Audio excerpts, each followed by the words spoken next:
3 دن بعد شکاگو میں نسلی امتیاز پر حکومت پر تنقید کرنے والی ایک مشہور گلوکارہ اپنی خوابگاہ میں گیس بھرنے سے چل بسی۔ البرٹو ڈر گیا۔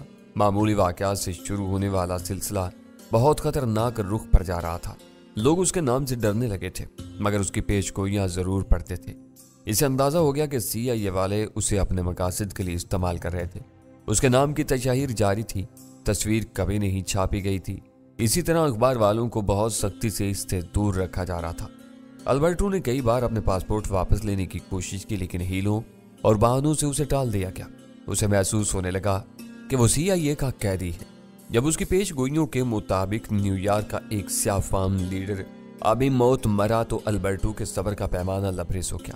رات کے سناٹے میں وہ اپنے نگہبانوں کو چل دے کر اپنے عشرت قدے سے فرار ہوا اور سیدھا نیو یارک پہنچ گیا۔ اسے معلوم تھا کہ CIA والے اس کا پیچھا نہیں چھوڑیں گے، اس کی ہر طرف تلاش شروع ہو جائے گی۔ ان سے بچنے کے لیے وہ ایک بھکاری کے روپ میں فلائی اوور کے نیچے پناہ گزین ہو گیا۔ اسے یقین تھا کہ شکاری اس تک نہیں پہنچ سکیں گے اور وہ اپنے ہم وطنوں کی مدد سے کسی بحری جہاز میں چھپ کر امریکہ سے نکلنے میں کامیاب ہو جائے گا۔ بھیک کا یومیہ ٹارگٹ پورا کرنے کے بعد وہ اپنا باقی وقت چائنا ٹاؤن اور لٹل اٹلی کے علاقوں میں گزارتا تھا، لیکن اس وقت تک اسے اپنے کام کا کوئی آدمی نہیں مل سکا تھا۔ ڈر اور خوف کی وجہ سے اس کی ہیروئن نوشی بڑھ گئی تھی۔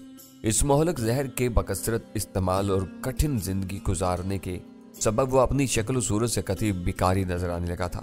اس کا خیال تھا کہ اس حلیے میں CIA والے پہچانے بغیر اس کے قریب سے گزر جائیں گے۔ سلطان شاہ کی صورت میں اسے ایک نرم خو اور ہمدرد شخص نظر آیا تھا جو امریکہ سے نکلنے میں اس کا مددگار اور معاون ثابت ہو سکتا تھا۔ وہ سلطان شاہ کی پیشکش قبول کر کے اس کے ساتھ ٹی شاپ میں چلا آیا اور اپنی پوری کہانی اس کے سامنے رکھ دی۔ کہانی واقعی بہت دلچسپ اور سنسنیخیز ہے، مگر میں یہ سمجھنے سے قاصر ہوں کہ تم اس کی ذات سے کس قسم کا فائدہ اٹھانے کے چکر میں ہو۔ میں نے وہ سب سن لینے کے بعد کہا، میری نظروں میں وہ ان کا ٹوٹا ہوا آدمی ہے، اسے ان کے بہت سے رازوں کا علم ہوگا۔ اس کی مدد سے اور کچھ نہ صحیح تو ہم CIA کے ہیڈ کوارٹر کو ناقابل تلافی نقصان پہنچا سکتے ہیں۔ مجھے شبہ ہے کہ وہ تمہارے کسی کام آ سکے۔ وہ لاکھ ہیروئنچی صحیح، ابھی اس کی ہوش و آواز پوری طرح کام کر رہے ہیں۔ وہ اس درجے کو نہیں پہنچا جہاں انسان کسی مردے سے بھی بدتر ہو جاتا ہے۔ وہ کسی ایسے چکر میں اپنی ٹانگ نہیں پھنسائے گا جو اس کی اچانک روانگی کی راہ میں حائل ہو۔ میں نے سوچتی ہوئے اپنی رائے دی، اگر وہ میرے جال میں پھنس جائے تو مجھے آگے بڑھنے کی اجازت ہے؟ اس نے پرجوش لہجے میں سوال کیا۔ تم بالکل آزاد اور خود مختار ہو، ہاتھ پیر بچا کر جو کچھ کر سکتے ہو کر گزرو، میں نے کہا، لیکن میری ایک بات ضرور یاد رکھنا کہ ریٹا کا مشورہ تمہارے لیے ہر وقت کارآمد ثابت ہوگا۔ یہ بات اسے بھی بتا دو، میں اس کا ہر معقول مشورہ ماننے کے لیے تیار ہوں۔ اسے کوئی حکم دیا تو میں اس پر کان نہیں دھروں گا۔ وہ حکم نہیں دیتی، اس کا انداز ایسا لگتا ہوگا، میں نے اسے سمجھایا۔ صرف میرے ساتھ اس کا رویہ تاکمانہ ہوتا ہے، تم سے وہ دب کر بات کرتی ہے۔ میں ننھا سا بچہ نہیں ہوں، ان باتوں کو خوب سمجھتا ہوں۔ سلطان شاہ نے جواب دیا، لو وہ مجھ سے فون مانگ رہی ہے، اس سے بھی بات کر لو۔ البرٹو کی کہانی سن لی تم نے؟ لمحہ بھر کے توقف کے بعد ویرا کی آواز سنائی تھی۔ یہ ساری تفصیل میں نے آج پہلی بار سنی ہے۔ اس بھکاری کے نام کے سوا مجھے کچھ بھی معلوم نہیں تھا۔ تم اپنا رویہ نرم رکھا کرو، تم نے سن لیا کہ وہ تمہارے جارحانہ رویے سے نالاں ہے۔ پردیس میں تم دونوں کو مل جل کر رہنے کی کوشش کرنا چاہیے، میں نے اسے سمجھایا۔ میری وہ بات سلطان شاہ کے کانوں تک نہیں پہنچی تھی، اس لیے ویرا نے بردباری سے سن لی اور بولی، مفاہمت دو طرفہ ہوتی ہے، یہ میری بات سنے گا تو میں بھی اس کی بات ضرور سنوں گی۔ اسے بھی احساس ہونا چاہیے کہ ہم اپنے ملک سے باہر رہیں۔ میں نے اس کی حوصلہ افزائی نہیں کی، لیکن تمہیں سمجھا رہا ہوں کہ وہ نرمی کی زبان سمجھتا ہے۔ تم نے پیر میں موچ آ جانے کا بہانہ کیا تو اس نے دل و جان سے تمہاری خدمت کی تھی۔ اب اس قصے کو چھوڑو، ویرا نے خفت آمیز لہجے میں کہا۔ پتہ نہیں کس رو میں وہ بات ہو گئی، اور باتیں بھی گنوائی جا سکتی ہیں۔ میں نے موقع پا کر اسے مزید شرمندہ کرنا چاہا۔ ابھی تم نے کہا تھا کہ تمہیں البرٹو کے نام کے سوا کچھ نہیں بتایا گیا، حالانکہ کئی باتیں تم نے خود مجھے بتائی تھیں کہ اکبر اس پر سرمایہ کاری کرنا چاہتا ہے، اسے فٹ پاتھ سے ہوٹل میں لے جائے گا وغیرہ وغیرہ۔ میں دیکھوں گی کہ اس بارے میں کیا کیا جا سکتا ہے، میں تحمل سے کام لینے کی کوشش کروں گی۔ اس نے میری بات کا غیر متعلق سا جواب دیا۔ کال بھر وہ سلطان شاہ کی موجودگی میں کوئی اعتراف کر کے صبح کی مول لینے سے گریز کر رہی تھی۔ تم دونوں کے لیے ایک دوسرے کی لغزشوں کو نظر انداز کرنا ناممکن ہو جائے تو بہتر یہ ہوگا کہ کچھ دنوں کے لیے دونوں ساتھ چھوڑ دو۔ الگ الگ رہو گے تو تمہیں ایک دوسرے کی قدر و قیمت کا صحیح اندازہ ہو جائے گا۔ تمہارا یہ مشورہ شاندار ہے، اس پر تفریحاً بھی عمل کیا جا سکتا ہے۔ اس کی مسرت ہمیں آواز آئی، تم بھی صدف کے ساتھ ہی ایک گھر آزما کر دیکھو۔ ہمیں ایسی احمقانہ تفریح کی صورت نہیں ہے، ہمارے درمیان مکمل مفاہمت ہے۔ میں نے ہلکی سی ناگواری سے جواب دیا اور فون بند کر دیا۔ پاسپورٹ ایک عالمی مسئلہ ہے۔ غزالہ کے کچھ پوچھنے سے پہلے میں نے مسکراتے ہوئے کہا، اس کے بغیر دیار غیر میں ہر شخص مفلوج ہو کر رہ جاتا ہے۔ کیا وہ دونوں بھی کسی مسئلے سے دوچار ہیں؟ غزالہ نے چونک کر پوچھا۔ ان کا یکجا ہونا سب سے بڑا مسئلہ ہے، ان کے لیے وہی کافی ہے۔ CIA والوں نے البرٹو کا پاسپورٹ ضبط کیا ہوا ہے۔ یہاں ڈان نے ہمارے ساتھ یہی حرکت فرمائی ہے۔ وہ امریکہ سے بھاگ سکتا ہے، نہ ہم یہاں سے نکل سکتے ہیں۔ اس کے بارے میں آپ دیر تک باتیں کرتے رہے ہیں۔ وہ غزالہ کا اشارہ تھا۔ وہ سب کچھ جان لینے پر اصرار نہیں کرتی تھی۔ میرے لیے اس کا وہ اشارہ کافی تھا۔ میں نے اسے اپنی تازہ ترین معلومات سے آگاہ کرنا شروع کر دیا۔ البرٹو کی ذات سے مجھے کوئی بڑی امید نہیں تھی۔ وہ ستم روزگار کا ستایا ہوا ایک غیر ملکی تھا جو نجات کی راہ تلاش کرنے کے لیے نیو یارک میں بھٹک رہا تھا۔ سلطان شاہ سے ہوتی ہوئی اس کی جو کہانی مجھ تک پہنچی تھی وہ بہت خوفناک اور سنسنی خیز تھی۔ CIA کے ستائے ہوئے بہت سے ممالک آئے دن یہ شکوہ کرتے رہتے تھے کہ CIA کے اہلکار ان کے قوانین کو پامال کر کے سیاسی اور سماجی سازشوں میں مصروف ہیں۔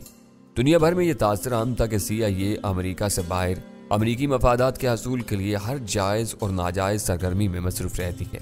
البرٹو کی کہانی سے ظاہر ہو رہا تھا کہ وہ بدنام زمانہ امریکی ادارہ اپنے ملک میں بھی نہایت صفاقی کے ساتھ اپنے پروگرام پر عمل کر رہا تھا۔ ایک گمنام اور نشے باز غیر ملکی کو اپنے ملک میں لا کر ماہر فلکیات کی حیثیت سے اس کا قد کاٹ بڑھانے کی اخباری مہم ہر اعتبار سے قابل ملامت تھی۔ اسے شہرت دلانے کے بعد اس کی پیشگوئیوں کی آڑ میں اپنے مخالفوں کو موت کے گھاٹ اتارنے کا عمل انتہائی گھرونا تھا۔ وہ اپنے شکار کو پر اسرار انداز میں مار ڈالتے تھے اور موت کے اسباب ہمیشہ فطری یا اتفاقی قرار پاتے تھے۔ میرا اندازہ تھا کہ ان کا وہ طریقہ واردات نیا نہیں تھا۔ البرٹو سے پہلے وہ کسی اور انداز میں کام کر رہے ہوں گے۔